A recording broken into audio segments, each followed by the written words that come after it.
Fala pessoal, sejam bem-vindos mais uma vez ao nosso canal, seja muito bem-vindo, seja muito bem-vinda, patriota de todo o Brasil e do mundo. Pessoal, as notícias não param da política e agora uma treta aí no STF entre ministros, pessoal. A bomba explodiu. Eu vou trazer para vocês essa matéria em primeira mão neste vídeo. Eu já te peço já para você colocando aqui nos comentários de qual cidade que você está falando. Coloque aqui qual é a cidade, qual é a região que você está falando. Também já quero te convidar aí a se inscrever aqui no canal. Se você não é inscrito, se inscreva gratuitamente clicando no botão inscrever-se. E peço gentilmente também para você deixar o like no vídeo. Deixe o seu like no vídeo para ajudar a fortalecer o nosso canal. Pessoal, vídeo cheio de informação, vale muito a pena ficar até o final. Sem mais enrolações, bora pro vídeo, pessoal. Como é bom escancarar a falsidade, a fabricação desse apoio ao ladrão. Eu fico imaginando o tanto que era fácil para o PT e para a esquerda há 30, 40 anos atrás, até 20 anos atrás, simular apoio da população numa época que só eles tinham as câmeras e que o jornalismo estava inteiramente do lado deles. Não que tenha mudado muito essa parte, mas naquela época só eles tinham as câmeras. Então, eles escolhiam e eles determinavam quais imagens e quais fotos poderiam ser divulgadas. Hoje, todo mundo tem essa ferramenta. Todo mundo grava o que acontece. Então, a falsidade, a fabricação do PT, ela é facilmente escancarada. E a gente vê isso diariamente. Antes de entrar na pauta de hoje, na fabricação de hoje do Lula, você se lembra disso daqui? Aqui é quando o Lula foi lá no Rio Grande do Sul, num período de tragédia, numa área devastada. E ele foi lá com o fotógrafo dele, como você pode ver aqui, para fazer a sua encenação, para tirar aquelas fotos, fingindo que ele está preocupado com o Rio Grande do Sul, que está pensando na reconstrução do Rio Grande do Sul. E aí vai essa equipe de cinematográfica, mandando ele subir nos escombros, e aí ele sobe nos escombros, aí eles tiram essa famosa foto. A foto do Lula olhando para o nada, pensando em como ele vai reconstruir tudo isso daí. Frases feitas, né? Ele segurando o tijolinho, como se ele fosse o cara que fosse resgatar o Rio Grande do Sul, sendo que, na verdade, a gente sabe o descaso, a inépcia, a incompetência, e depois não passou o verba que falou que iria passar para o Rio Grande do Sul, não mandou as Forças Armadas, abandonou por completo o Rio Grande do Sul, e para piorar, manda para lá o Paulo Pimenta para ser responsabilizado. Então, vamos lá. Hoje aconteceu algo muito parecido. Lula foi no Rio de Janeiro fazer campanha lá para o seu miliciano favorito, Eduardo Paes. E as imagens que aparecem nas redes sociais do ladrão são essas. Olha que cara amado pelo povo nas comunidades lá do Rio de Janeiro.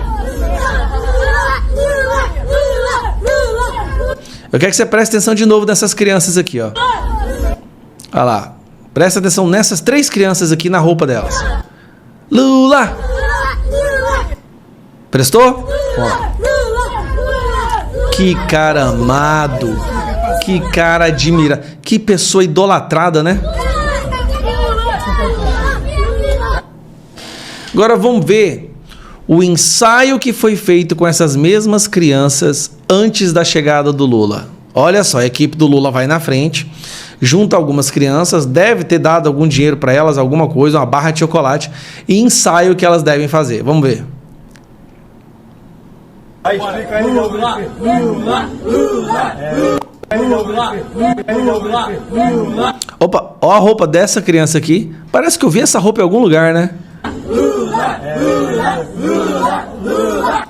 Olha essa criança do gorro rosa aqui, essa daqui com gorro preto. São as mesmas crianças ou é impressão minha? Bom, olha lá. Vamos ver as crianças aqui de novo, ó. A criança com gorro rosa tá aqui. A criança com gorro cinza. A com tarja amarela. E a com capuz na cabeça. As 4 crianças. Olha que gracinha. As 4. Olha só. As 4 crianças. E aí você vai aqui. As mesmas 4 crianças. Ó. Gorro cinza. Tarja amarela. Gorro rosa que tá bem aqui no canto. É impressionante. Olha lá. Vai. Olha lá. Vai. Todo mundo, olha como é que é pra fazer. De novo, olha o que ele fala. Aí explica aí, Lula. Ó, aí vai, a gente vai receber o Lula desse jeito. Presta atenção, a gente vai receber o Lula desse jeito. Lula. Aí explica aí, Lula. Ah, o outro aqui também, que eu nem tinha reparado, ó. Esse grandão aqui com gorro na cabeça, ele também tava lá, quer ver? Cadê? Aqui, aí ele aqui. Olha só, mas é todo mundo. Rapaz, o elenco inteiro foi treinado para falar e cantar exatamente aqui. Que coisa organizada. Pelo menos nisso o PT sabe se organizar. Aí eles pegam um trecho do Lula andando ali 10 metros, pega as crianças e ensinam para elas exatamente o que elas devem falar. Meu Deus, que dia que uma coisa dessa seria feita com o Bolsonaro. Mas nunca, até mesmo porque o Bolsonaro, quando ele se enfia em algum lugar, ele nem avisa, nós fica tudo doido correndo atrás, tentando proteger o cara. Ele abre a porta do carro com o carrinho em movimento, se ele vê um grupo de ele abre a porta do carro, eu não tô brincando, eu já vi isso. O carro em movimento, ele abre a porta, para essa porra aí, e desce e sai andando no meio da feira.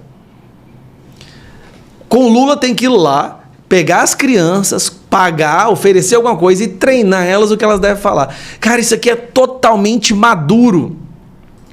Né? O Maduro é a mesma coisa, quer ver, ó? É impressionante, é a mesma coisa que o Maduro fazia nas encenações dele. Cadê o trem? Aqui, acenando pro nada. O Lula tá desse jeito. Ele acenando e dando tchau pro nada.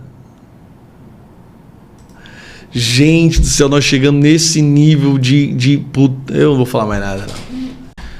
Um detalhe curioso sobre as andanças do Lula pelo Brasil. Quando ele não está viajando para a Europa, França, Itália, Inglaterra, ele tenta andar pelo Brasil, só que tem uma coisa que chamou a atenção. Lula cancela mais eventos do que ele comparece. Por que isso está acontecendo? Vamos dar uma olhada. Aqui ele está em São Paulo. Isso aqui foi hoje.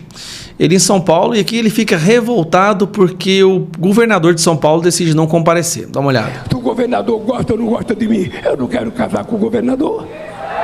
Eu quero governar esse país. E é por isso que eu venho. É uma pena, porque o governador poderia vir com a gente, mas ele não vem em nenhum lugar que eu convido. Ele não vem em nenhum lugar que eu convido. O Tarcísio tá super certo. E aí, eu joguei Lula cancela ida no Google. Faça esse teste que você vai se surpreender. Eu só joguei no Google assim, ó.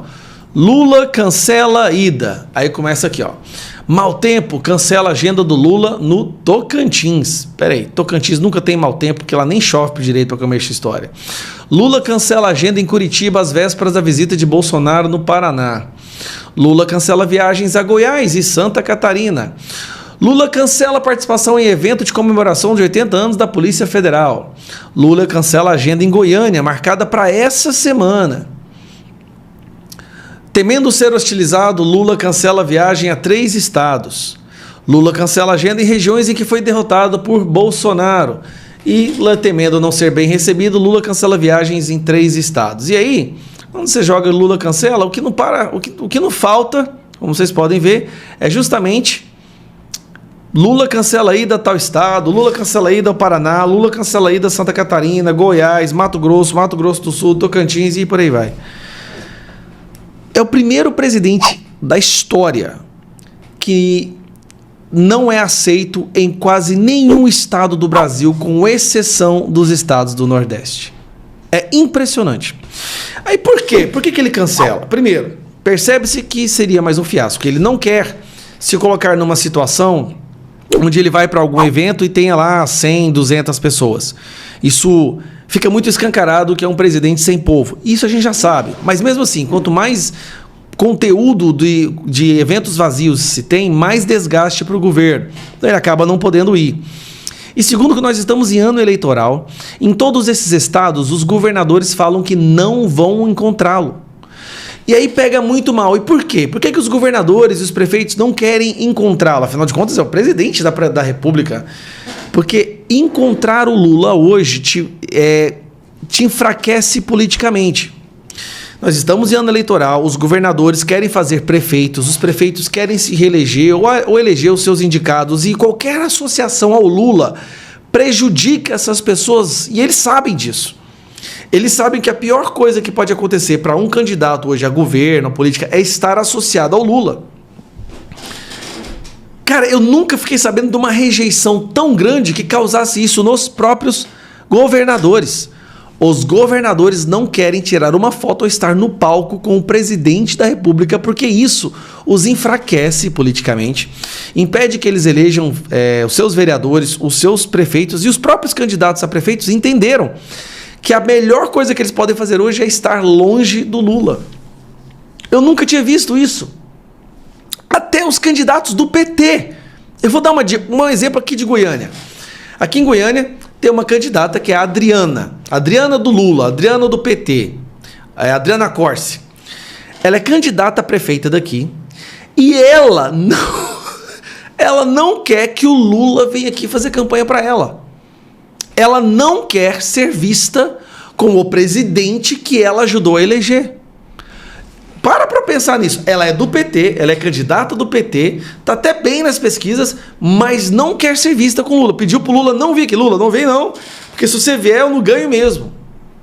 Associar-se ao Lula hoje no mundo político e nas eleições agora as municipais é a pior coisa que existe. Isso, gente, é algo jamais visto. É impressionante. Até candidatos do PT não querem ser vistos com o Lula. Que o cara conseguiu uma coisa que era inimaginável. Mas quando se diz em rejeição, o PT sempre consegue quebrar novas barreiras. Eu posso estar enganado, mas a impressão que eu tenho é que alguns membros do STF também já estão de saco cheio da ditadura do judiciário, que tem como ponta de lança o principal protagonista dessa ditadura, o Alexandre de Moraes. Recentemente, nessa votação para liberar o cigarrinho do PT, né, o cigarrinho do PSOL, o ministro Luiz Fux fez um discurso épico, onde ele fala claramente que a Suprema Corte está roubando prerrogativas do Congresso, da política, dos representantes eleitos e iniciando uma tentativa, um golpe de legislar sem a participação do povo, o que é completamente contrário a qualquer país que se diz remotamente democrático. Foi um discurso de um ministro do STF. Mas recentemente teve também uma fala do Edson Fachin, onde, para o meu entendimento, ele está passando um recado diretamente também para Alexandre de Moraes. Essa fala dele, para mim, representa claramente mais um ministro que também está insatisfeito com o caminho que o STF está tomando. Dá uma olhada. Permitam-me tentativamente confidenciar-lhes meu ceticismo em relação à capacidade dos tribunais processarem nossas diferenças. Creio não estar sozinho aqui. Em um momento de mudanças sociais intensas, cabe à política, com P maiúsculo, o protagonismo. Cabe à política, e não ao STF, e não a um ministro do STF, e não ao judiciário. As mudanças sociais devem ser feitas através dos representantes eleitos. Cabe à política. Com P maiúsculo, o protagonismo. E ao judiciário e às cortes constitucionais, mais especificamente, cabe a virtude da parcimônia. Parece ser um recado direto ao Alexandre de Moraes aí. Evitar chancelar os erros e deixar sedimentar os acertos, sempre zelando pela proteção dos direitos humanos e fundamentais. Comedimento e compostura. Comedimento e compostura. São deveres éticos cujo descumprimento solapa a legitimidade do exercício da função judicante. Comedimento e compostura. Bom, nós estamos falando de ministros que dão entrevistas todos os dias, que viajam para dar palestras, que adoram escrever artigos, que falam o tempo inteiro sobre os casos que eles estão julgando. Isso não parece ser muito comedido, nem tem muita compostura. Então, ao meu entender, nós estamos vendo até mesmo o Edson Fachin, que é um militante da esquerda, um ávido defensor do MST, mas acho que até ele já está percebendo que os limites foram ultrapassados e a Suprema Corte precisa voltar à sua caixinha. Abdicar dos limites é um convite para pular no abismo institucional. Abdicar dos limites, ignorar os limites, ultrapassar os limites é um convite ao abismo institucional. O STF está entrando no abismo institucional. A lei sem reconhecimento é injusta, mas o reconhecimento sem lei é precário. Permita-me ter... A impressão que eu tive é mais um membro do STF, que nem é do Bolsonaro, eu não preciso nem falar que esse é um cara de esquerda, é um militante, progressista, e ele também já está passando um recado, olha, já deu. Então nós temos Luiz Fux, Fachin, Cássio Nunes, André Mendonça, já tem uma percepção dentro do próprio STF que as ações do Alexandre de Moraes vão prejudicar a todos ali, a própria instituição, não só a ele. Porque isso que está sendo criado no Brasil, essa ditadura do judiciário, não tem como durar para sempre. Mais cedo ou mais tarde vai cair. Mais cedo ou mais tarde vai cair. Da forma constitucional, tá? E as pessoas responsáveis por esse temor constante nos corações do povo brasileiro, medo em falar, medo em se posicionar, medo em defender suas bandeiras, medo de ser preso por palavras, mas ninguém tem medo por ser preso por tráfico mais. Isso uma hora vai cair, isso vai estourar e os responsáveis serão penalizados. O problema é que uma instituição inteira seja penalizada por conta de um ou outro que não respeita as prerrogativas da instituição. Um abraço. Fala pessoal, voltamos com mais informações e agora trazendo aí a informação do Paulo Pimenta, pessoal. O Paulo Pimenta, né, que deu um bolo hoje na Câmara e irritou totalmente os deputados. Olha essa matéria aqui. O bolo de Paulo Pimenta em comissão da Câmara que irritou deputados. O ministro Paulo Pimenta, responsável pela reconstrução do Rio Grande do Sul, não compareceu à Comissão de Agricultura da Câmara dos Deputados. Ele deveria prestar esclarecimentos sobre o edital para a compra de arroz, o que irritou os deputados da oposição. O convite para ouvir o ministro havia sido apresentado pelo deputado José Medeiros, do PL. Agora, o presidente do colegiado, deputado Evair Vieira de Mello, do PP, defende a convocação de Pimenta, tornando sua participação obrigatória. Na justificativa enviada ao colegiado, o ministro Paulo Pimenta alegou que, devido à missão dada pelo presidente Lula como ministro da Reconstrução do Rio Grande do Sul, seria impossível atender ao convite dos deputados neste momento. O governo Lula não planeja realizar novos leilões para importação de arroz por enquanto. Essa decisão foi tomada após Cruzoé expor que o pequeno supermercado Queijo Minas seria responsável por entregar 147,3 mil toneladas do grão em uma transação superior a 736 milhões de reais. Apesar dos problemas, o governo sinalizou a intenção de comprar arroz importado para abastecer o mercado brasileiro, o que, junto com a normalização das estradas, já resultou na queda dos preços do arroz, retornando aos níveis normais.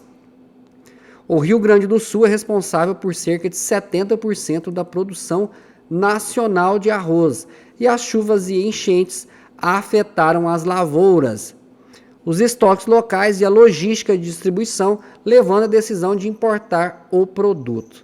Tá aí essa informação, né? Essa bomba aí do Paulo Pimenta, que pulou fora do barco, porque sabe que a pressão é grande na Câmara por parte da direita, né, pessoal?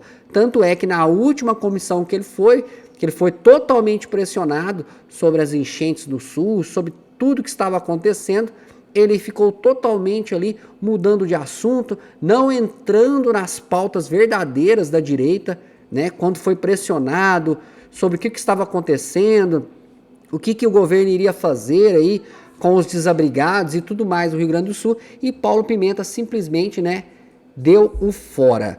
Pessoal, vamos para outra informação, agora falando, né, do Bolsonaro, que fez uma postagem e manda duro recado a Lula, dominado pelo ódio. Na manhã de quarta-feira, o ex-presidente Jair Bolsonaro fez uma postagem no X, antigo Twitter, na qual critica o presidente Lula. Bolsonaro afirmou: qualquer inocente sabe que o filho do sistema não está com suas faculdades mentais normais. Um indivíduo dominado pelo ódio, pela mentira e pela traição. Desejamos a ele, como ser humano, que melhore o mais rápido possível para o bem do Brasil. Enquanto isso, a picanha que virou abóbora agora se transformou em pé de galinha. O chefe da organização, então, taca imposto na cervejinha e na picanha, os principais produtos que fez campanha enganando o eleitor. Tá aí Bolsonaro mandando o recado, né, mandando a real aí para o presidente Lula. Na mesma publicação, Bolsonaro, que governou o país entre 2019 e 2022, menciona uma série de realizações de sugestão no governo federal. Ele destaca que a lógica governamental se inverteu. Ele diz: diminuímos gradativamente o Estado, fechávamos as contas com superávit, distribuímos mais recursos a estados e municípios, descentralizando o poder do Executivo Federal, reduzíamos impostos e aumentávamos a arrecadação. Por fim, o ex-presidente conclui: hoje o sistema voltou. E agora falando do dólar, né, pessoal? O dólar hoje, né, que deu uma certa aliviada e fica aí abaixo de 5,60. Depois dessa reunião que teve, né, entre o governo, essa crise no governo, fizeram aí as reuniões ali e conseguiram um pouco ali diminuir um pouco, aliviar a questão do dólar. Vamos para outra informação.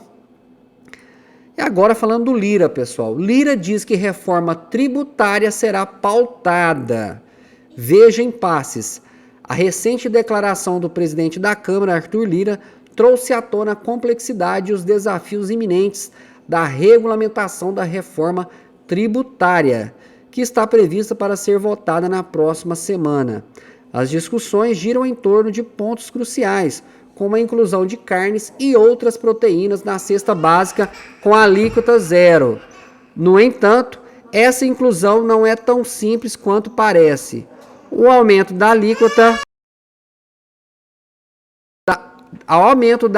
mesmo que mínimo, para inserir esses itens essenciais, gera um debate político e econômico significativo. Arthur Lira ressaltou a necessidade de avaliar o impacto financeiro dessa medida, uma vez que nunca houve proteína animal na cesta básica brasileira. Os custos e benefícios dessa decisão são centrais dos debates entre os legisladores. A reforma tributária aprovada pelo Congresso no ano passado apontou para uma desoneração de diversos alimentos, mas deixou a proteína animal de fora, limitando-se a uma simples redução do tributo. Com essa possível nova inclusão, debatida intensamente pelos parlamentares e defendida pelo presidente Lula, o cenário pode mudar substancialmente, promovendo maior acesso à carne para a população ao reduzir o seu custo final. Pessoal, tá aí as informações de hoje. Espero que vocês tenham gostado desse vídeo.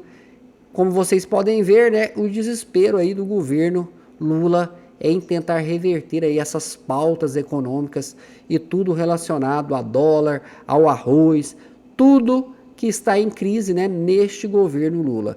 Pessoal, espero que vocês tenham gostado do vídeo. Vai deixando aqui nos comentários a sua cidade que você está falando. Deixa o like, pessoal. Peço para você deixar o like no vídeo e compartilhe esse vídeo ao máximo de pessoas. Eu vou ficando por aqui. Um forte abraço e te espero no próximo vídeo.